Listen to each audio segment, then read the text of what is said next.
Welcome into our Facebook Day of Answers, ABC 2 News or WMAR 2 News tuned up with GBMC, taking your questions and answering very important issues about the flu today. Dr. Melvin Blanchard, he is the chairman of the Department of Medicine from GBMC, joining us for this live conversation. Doctor, thanks for joining us. Thank you. I'm absolutely delighted to be here with you. You know, this is such an important year. Last year, they said that flu numbers were down, partly probably because people being very, very concerned about the pandemic, people masking up, social distancing. But are there concerns this year that we could see a surge in the numbers? No, absolutely. We can never predict what's going to happen. The vaccine for the flu that's chosen is based on an estimate of what we're going to see, and we don't know how the flu is going to behave. It's very possible that this year we could have two pandemics at the same time. We could have a huge breakout of flu and a huge breakout of COVID, and that would be really detrimental. The really only way for us as individuals to protect ourselves is to be vaccinated, to make sure that we follow social distancing, to make sure we wash our hands, wear our masks. That's really, really important. Well, doctor, I'm proud to say that I got my flu shot this weekend. My daughter and I both got our flu shots. I felt like I was getting it earlier this year. When is it typically advised and how long does it last? So, you may not know this, but we do have flu all year, but it's not until about the fall and the winter when we actually see the spike. And the biggest spike is somewhere between December and February. But around this time is a time when we begin to see lots of flu cases.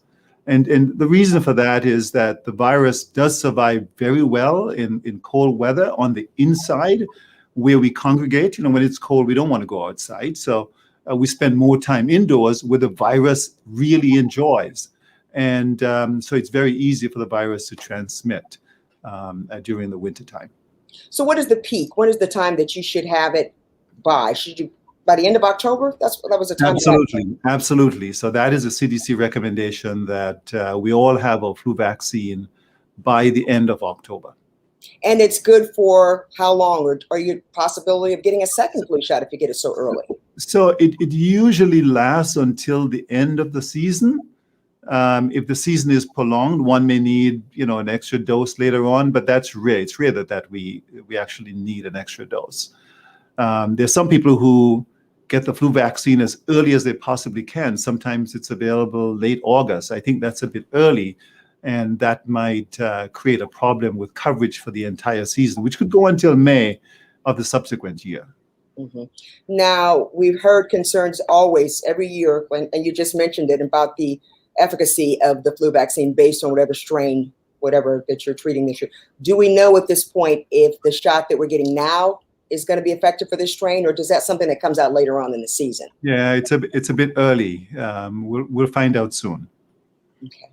What about the concerns of COVID versus the flu? I mean, when you have the symptoms, they're kind of similar. How do you know if you have the flu versus having COVID? Oh, that's a really good one. The symptoms for the flu and for COVID overlap. So it's very difficult to tell, whether one has the flu or COVID.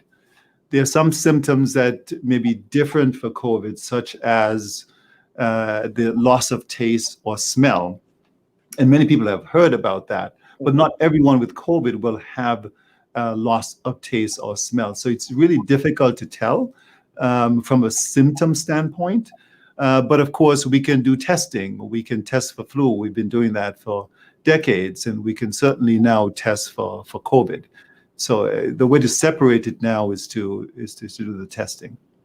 Flu season is something that is very important to take seriously every year. But obviously, given the fact that we're still in this pandemic, even more critical now. Tell me why. Well, one can certainly have flu and COVID at the same time, and that could be deadly. COVID by itself, as you know, is a deadly virus.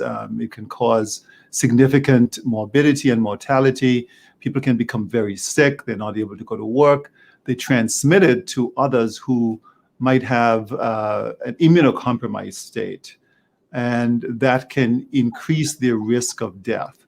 As you know, we have a lot of individuals in our community with diabetes, with who have very high BMIs, obesity, who have COPD, asthma, other conditions, cancer, and so on. And if they acquire this, then they're at risk, very serious risk of being hospitalized and dying from that. And having both the flu and COVID at the same time makes it really challenging.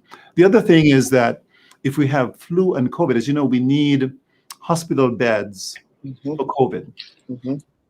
If we are occupying hospital beds with patients who have flu that can be prevented, then patients with COVID are not able to get in. And we could have, hospitals, flu and COVID patients, and other patients with routine conditions, that need care will not be able to get that care. So there are lots of ramifications if we have a flu and COVID outbreaks. So everyone needs to really focus on getting their vaccinations for both of these conditions. Who should be getting the flu shot? Who's the most vulnerable? Well, actually, everybody should. If you're more than 6 months, and I'm not a pediatrician, but if you're generally over the age of 6 months, you should be getting that flu vaccine every year. What about women who are pregnant? So that's something that they should discuss with their doctor. But clearly, there's benefit to being vaccinated. There's actually a vaccine for every type of person. There was probably a time when we only had one version of the flu vaccine, but we do have versions of the vaccine for every type of individual. The individuals who will say, well, I can't take the flu vaccine because I have an egg allergy. Well, we have vaccines for that. We have some people who may say, well, I don't want a shot. We have a nasal spray vaccine. So we have people who may need an extra potent vaccine. We can provide that. So there are lots of options for every single person to be able to have the vaccine. Now, as I said, I got the vaccine on Sunday. When is it considered effective? How long after when you get the shot? When does it kick in? Good question. It usually takes after vaccination about 10 days to 2 weeks. So 2 weeks is a good time point where the body should have generated enough antibodies to provide significant protection. What about the old wives' tale, the folks who say, oh, every year that I get the flu shot, I end up getting sick. All I have, I'll go on record as saying, is a sore arm from the shot, no illness. But a lot of people still believe that to this day. Well, it's actually true that people have symptoms after getting the vaccine. I mean, it's not just in their head. They have a sore arm. Some people have chills. Some people have fever, body aches. But this is very short-lived. It's for a couple of days. If one has the flu, it's going to be for several days, a week, 10 days. So it's a worthy investment to have the flu vaccine, even if you're going to have some symptoms in the near term for a couple of days. And most people don't have those symptoms. Now, can you get the flu shot and the vaccine at the same time? The COVID vaccine? Right, COVID vaccine. Oh, absolutely. The CDC allows us to have both simultaneously. So, I think it's a good idea for those who have not had a COVID vaccine, who are getting the flu shot, they should get both at the same time. What about the booster? Yeah, there shouldn't be any problem with the booster either. So I guess if somebody's listening and saying, oh, I don't want to get the flu shot, I'm just going to do my social distancing and wear my mask, what would you say to convince them about how important it is to get the flu shot? I think they should do all of those things. But they should think of themselves and think of others, and also think about their community. When you think about coming down with the flu, it's going to really be disruptive because you really can't go to work. No employer wants someone who has the flu on the job. So that's going to affect one economically. Then if you live with someone else, maybe you are young and healthy and can survive the flu, but there may be someone around you who may not be able to tolerate that because of their other conditions, whether it's the conditions I've mentioned, asthma, COPD, cancer, other immunosuppressive states. So you have to think about yourself, think about other individuals in your home, but also think about your community. For those who get sick and have to take a hospital bed, there's a problem. It means that someone else who really needs it can't get it. I think they should be thinking about all those factors. The different variants that have come out, the Delta variant and the other most recently, I can't think of that one off the top of my head, but do those come into play, or is that pretty much still categorized as COVID when you think about the efficacy of the flu shot and the COVID-19 vaccine? Are those something that we need to be worried about, or just get both? No, you just get the vaccine. The COVID vaccine is effective in protecting individuals from the Delta variant, which is the one that's circulating predominantly. It's very easy to transmit, easier than previous variants. So again, another reason for people to get their COVID vaccination. When do you anticipate us seeing, unfortunately, an uptick in flu cases? Typically, as it gets colder?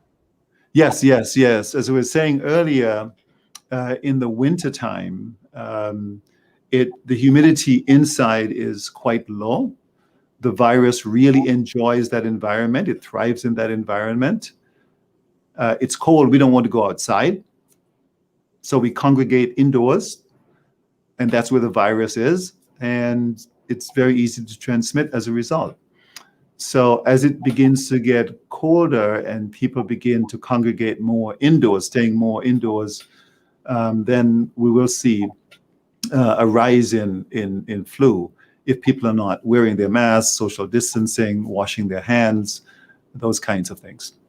And it's really interesting when you look at last year, actually 2019 flu season versus the flu season last year, there was a huge difference. Last year we were worried about COVID, and what did we do?